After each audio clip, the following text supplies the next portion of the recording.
ক্রিকেটের ইতিহাসে কিছু নাম সময়ের সীমানা ভেঙে দেয়। মাহমুদুল্লাহ রিয়াদ তাদেরই একজন। যৌবনের তেজ এখনও চোখে, অথচ অভিজ্ঞতায় পাহাড় সম।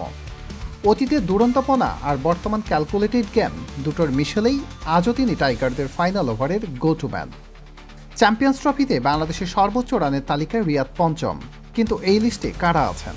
তামিম, সাকিব, মুশফিক, নাফিস, শীর্ষে শুধু অভিজ্ঞদের নাম। আর এখানেই রহস্য, টার্গেটের শেষ ওভারে ক্যাপ্টেনের চোখ যখন ঘড়ির কাঁটায়, তখন ব্যাট হাতে ভরসা শুধু এই মানুষটি। কিন্তু আক্ষেপও আছে। চ্যাম্পিয়ন্স ট্রফিতে বাংলাদেশের ব্যাটাররা মাত্র 4টি সেঞ্চুরি পেয়েছে। ভারত ইংল্যান্ডের তুলনায় যেন ফারাক আকাশ পাতাল। কিন্তু রিয়াদ মুশফিক জুটিকে এবার বদলে দেবে সমীকরণ। 2017 চ্যাম্পিয়ন্স ট্রফির সেই নিউজিল্যান্ডের ম্যাচের কথা মনে আছে? রিয়াদের অপরাজিত 50 বাংলাদেশকে দিয়েছিল ঐতিহাসিক জয়। বোলিং, হ্যাঁ চিন্তা আছে। রফিক, রাজ্জাক, মাশরাফিরা নেই, কিন্তু দুবাই রাওয়ালপিন্ডির পিচে ব্যাটারদের স্বর্গ। আর টাইগারদের টপ অর্ডার যদি একটুও টিকে থাকে, তাহলে রিয়াদের ফিনিশিং স্কিলই হতে পারে চ্যাম্পিয়ন্স ট্রফির সিক্রেট সস।